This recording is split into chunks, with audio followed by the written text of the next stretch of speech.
Mwebwe inshuti bakunzi ba Isoko TV4 mbahaye ikaze nanone kuri chaine yanyu Isoko TV4 aho tuba tuyoganira ku ngingo zitandukanye z'amakuru abagiye agerwaho.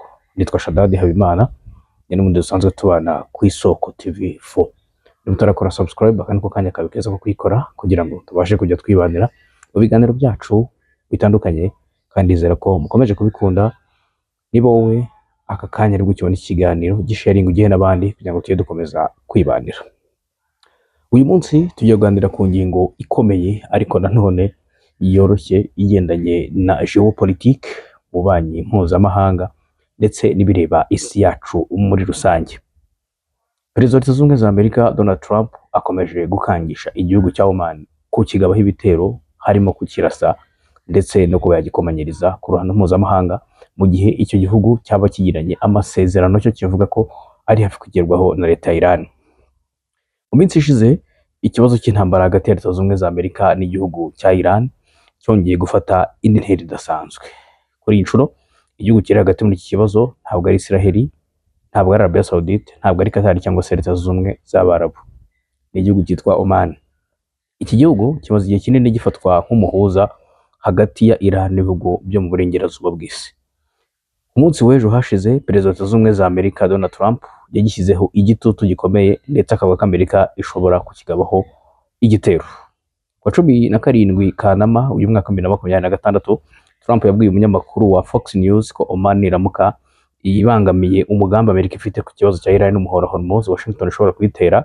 Nyuma yaho ari muri White House yongeye kuvuga ko atabona Oman nkitwaye neza muri iki kibazo. Ariko ikibazo mu by'ukuri ni iki? Nicyo Oman yakoze kugira ngo igihugu gisanzwe ari umufatanyabikorwa wa Leta Zunze Ubumwe za Amerika gishyirweho iterabwoba nk'iri? Kuki umuhora wa Hormuz wabaye ikibazo gikomeye ku buryo Trump ashobora no gukangisha igihugu cy'inshuti? Kuki se Amerika yatera Oman koko? Ibi rero nibyo tugiye gusesengura, mbahaye ikaze. Oman na Iran bamaze igihe baganira ku buryo bwo gusubukura urujya n'uruza rw'amato umuhora Hormuz cyangwa se Strait of Hormuz kwitwa mu ndimi z'amahanga. Uyu ni umuhora uri hagati ya Oman ndetse n'igihugu cya Iran, ukaba uhuza ikigobe cy'Abaperisi ndetse n'inyanja ya Oman. Ukaba umwe mu mihora y'ingenzi cyane ku bukungu bw'isi. Mbere y'intambara yatangiye mu mpera za Gashyantare uyu mwaka, byavuga ko hafi 20% by'amavuta ndetse na gaze liquefiée, gaz naturel liquefié LNG byacuruzwaga ku isi, byose byanyuraga muri uyu muhora. Intambara imaze gutangira, Iran yakoresheje uyu muhora nk'intwaro yo gushyira igitutu ku bihugu ihanganye nabyo. Amato yanyuraga muri uwo muhora yaragabanutse, ubucuruzi burahungabana, ibiciro by'ibikomoka kuri peteroli ndetse n'ingufu nabyo biriyongera. Oman rero yatangiye kugerageza gushaka uburyo bwo kongera gufungura uyu muhora. Minisiteri y'Ububanyi n'Amahanga ya Oman yemeza ko kuva muri Mata yari yatangiye ibiganiro na Iran bigamije kureba uburyo amato yakongera kunyura muri Hormuz mu mutekano. Aha rero niho ikibazo nyamukuru gitangirira.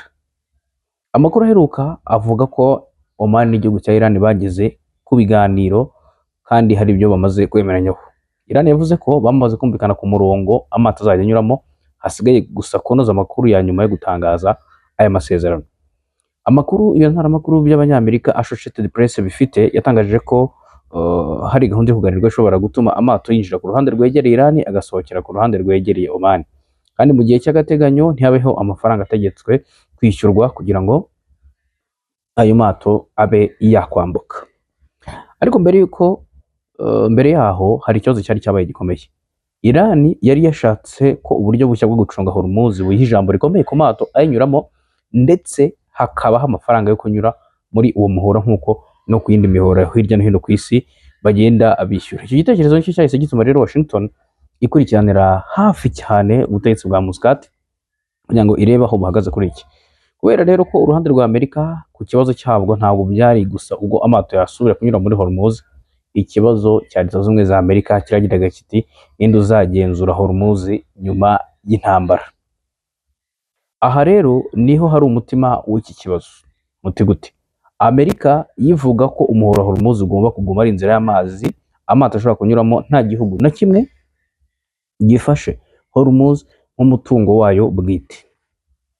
Washington ntabwo ishaka kubona ko Iran ivuga iti ubu bwato burahanyura cyangwa ntibuhanyure, cyangwa se mbere yo kunyura aha murabanza mwishyure. Ubwo rero ni ikibazo gikomeye cyane. Ibiro ntaramakuru by'Abongereza Reuters ibyo byavuze ko imwe mu mpungenge Washington ifite ari uko amasezerano Iran na Oman ashobora gutuma Tehran cyangwa se ubutegetsi bwa Iran bubona ububasha ku muhora wa Hormuz butari bufite mbere y'intambara. Umunyamabanga wa leta muri Leta Zunze Ubumwe za Amerika ushinzwe ububanyi n'amahanga Marco Rubio nawe yashimangiye ko Hormuz igomba kuba inzira ifunguye ku bwato bw'amahanga kandi itagenzurwa na Iran cyangwa se ngishyirweho amafaranga yo kuyinyuramo. Nabyo nibyo Leta Zunze Ubumwe za Amerika ivuga. Oman ubwayo byibura mu nyandiko zayo za leta ivuga ko ishyigikiye freedom of navigation, ni ukuvuga ubwisanzure bw'amato bwo kunyura muri Hormuz nta mafaranga yishyuwe. Wa 24 Kamena uyu mwaka, Oman yavuze ko yakoranye na International Maritime Organization, ikigo cyitwa IMO, mu muryango mpuzamahanga ushinzwe ubwikorezi bwo mu nyanja, kugira ngo hashyirweho umuhoro w'agateganyo amato ashobora kunyuramo nta mafaranga yo kwambuka. Ibi rero bihita byerekana ko ikibazo kigoye kurusha uko gishobora kuba cyagaragara. Oman ntabwo iri kuvuga iti Hormuz tuyiha Iran, ahubwo iri kugerageza kubaka compromise. Ni ubwumvikane bushobora gutuma Iran yemera ko amato anyura, ariko iyo Iran niyo ntibone ko yatsinzwe burundu, ari nacyo iri kwanga. Hanyuma nyuma y'ibi byose tuvuze, ukibaza uti se Perezida Donald Trump we arashaka iki? Ni iki Trump ashaka atari babona muri ibi byose? Trump we iyo yivugira avuga ko afite intego ebyiri. Iya mbere ni ugufungura Hormuz kugira ngo ubucuruzi bw'amavuta ndetse n'ubw'ingufu bisubire ku murongo. Iya kabiri ni ukwirinda ko gufungura Hormuz byagaragara nk'intsinzi ya Iran. Washington yari yaravuze ko amasezerano ya Oman na Iran namara gutuma amato y'ubucuruzi anyuraho nta nkomyi, Amerika ishobora gukuraho blockade cyangwa se kwakuzibira yashyize ku byambo bya Iran. Ku wa 7 Kanama, umuyobozi wa Amerika yabwiye Reuters ko Washington yari yiteze ko aya masezerano ashobora kuboneka vuba. Aha rero niho hajemo ikintu mu bapolitisiye ndetse n'abascientiste bita paradox. Amerika yo irashaka ko Oman na Iran bumvikana kugira ngo Hormuz ifunguke, ariko ntabwo Amerika yo ishaka amasezerano yari yose. Ishaka amasezerano atazaha Iran ububasha Washington ibona nk'intsinzi kuri bo. Niyo mpamvu rero amagambo ya Perezida Donald Trump akwiriye kumvikana muri uwo mujyi mu by'ukuri, ukurikije uko ikibazo giteye. Ntabwo ikibazo ari uko Oman ivugana na Iran, ikibazo n'ibyo Oman na Iran bashobora kumvikanaho byatuma na Leta Zunze Ubumwe za Amerika zihangayikira. Kuri inshuro nubwo Perezida Donald Trump yakangishije igihugu cya Oman kukigabaho ibitero, ntabwo ari bwo bwa mbere bivuze, kuko ku itariki 27 Gicurasi uyu mwaka Trump nabwo yari yarakariye cyane amakuru avuga ko Oman na Iran bashobora gufatanya mu kugenzura Hormuz no gushyira amafaranga yo kuhanyuza amato. Icyo gihe yavuze ko Oman igomba kwitwara neza, bitaba ibyo Leta Zunze Ubumwe za Amerika zikaba zayigabaho igitero. Ku munsi wakurikiyeho, Minisiteri y'Imari ya Amerika yanaburiye Oman ko umuntu cyangwa urwego rwayo rwose rwafasha Iran gushyiraho amafaranga yo kunyura muri Hormuz rushobora gufatirwa ibihano, cyangwa se umuntu agafatirwa ibihano Leta Zunze Ubumwe za Amerika. Icyo gihe Ambasaderi Oman muri Amerika yavuze ko Oman nta mugambi ufite wo gushyiraho aya mafaranga. Yavuze ko rero iki kibazo cya Leta Zunze Ubumwe za Amerika cyo kuba bagaba ibitero muri Oman kimaze igihe kigera ku mezi 3. Trump ntabwo ari bwo bwa mbere abwira Oman ati ntimugafashe Iran kubona ububasha kuri Hormuz. Hanyuma abantu bakongera bakibaza bagaruka inyuma ati kubera iki Iran ubundi ikomeza kuganira na Oman? Kubera ko Oman ifite uburyo bwihariye bwo gukora diplomasi. Aho ngaho ho ingira ngo abantu bahita bacyumva. Oman ntabwo yimeze nka Arabia Saudite cyangwa Israel mu mibanire na Iran ngo habe harimo agatotsi. Ntabwo ariko bimeze. Mu myaka myinshi Muscat yagiye igerageza kugumana umubano mwiza n'ibihugu byo mu burengerazuba, ariko ikanagira n'umurongo w'itumanaho ufunguye na Tehran.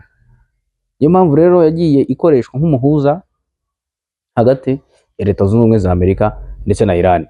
No muri ikibazo cya Hormuz, Oman isa n'ishaka kuvuga iti niba Amerika na Iran badashobora kuganira imbona nkubone, twe dushobora gufasha mu gushaka uburyo buri bufashe impande zombi zikaba zaganira, imirwano igahagarara, abaturage bakongera bakabona uburyo bwo kubona ibikomoka kuri peteroli. Niba Amerika rero badashobora kuganira, ubwo rero Oman ikaba yabishobora, ubwo bifite icyo byerekana.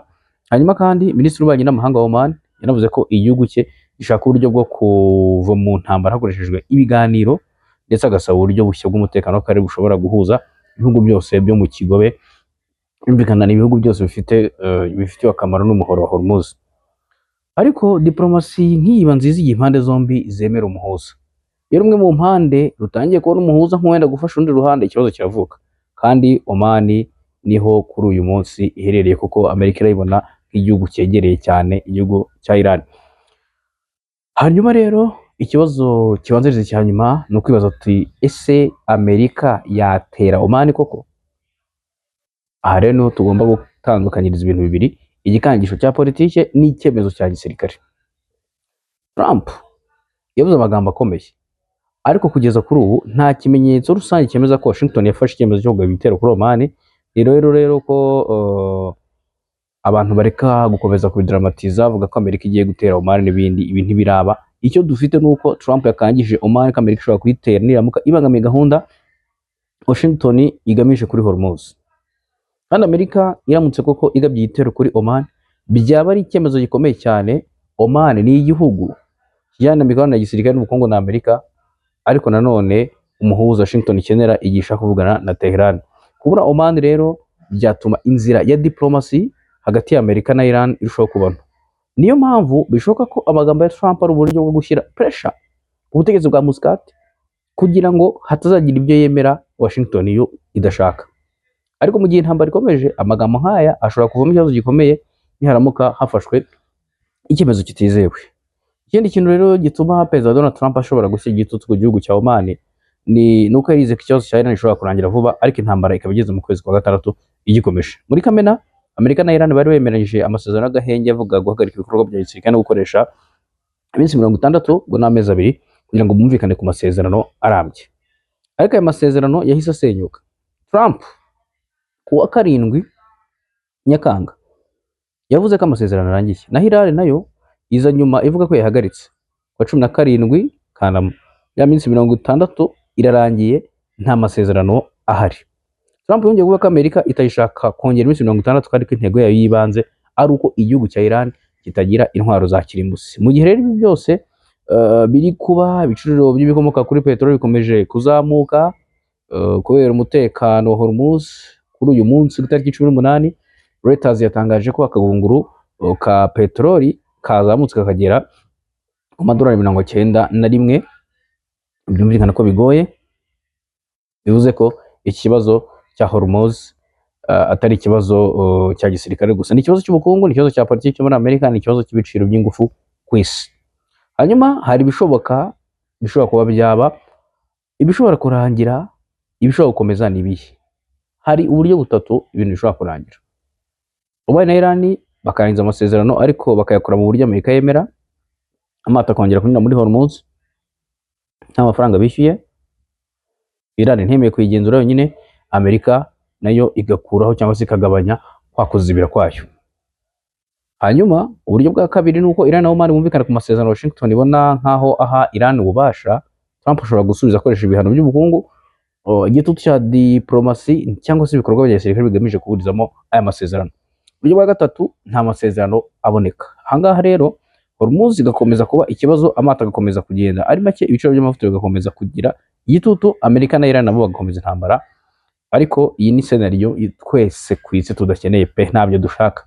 Muri make rero ikibazo ni iki? Kuki Trump yanga ko Oman igirana amasezerano na Iran? Ikibazo nyacyo naye amasezerano Oman na Iran bashaka kugirana ku muhora wa Hormuz, kandi azaha Iran ububasha bungana gute muri iyi ntambara? Oman nayo irashaka kwerekana ko ari umuhuza ushaka gusubiza amato muri Hormuz akagabanya amakimbirane. Iran rero ishaka intambara yarangiye n'ububasha yagaragaje muri Hormuz bigira icyo biyungura. Amerika irashaka ko Hormuz ifunguka, ariko Iran ntiba yo yigenzura. Niyo mpamvu rero umuhora wa Hormuz utakiri gusa umuhora w'amato, ahubwo wahindutse ameza y'imishyikirano hagati ya Washington ndetse na Tehran, kandi Oman ikaba iri hagati yabo. Ikibazo rero gisigaye ni iki? Ese Oman izashobora gukomeza kuba umuhuza hagati ya Leta Zunze Ubumwe za Amerika na Iran, cyangwa se igitutu cya Trump kizatuma Oman ubwayo ihindura uruhande muri iyi ntambara? Mu by'ukuri ibyo bibazo bihari byo kwibaza. Ubwo reka dubihange amaso umucamanza mwiza burya ngo ni igihe, natwe turakomeza kubibakurikiranira uko bigenda bikomeza, ubundi mukomeze kugira ibihe byiza. Uwiteka akomeze kubana namwe, mukomeze mukurikire Isoko TV4. Uwiteka Imana y'amahoro abane namwe.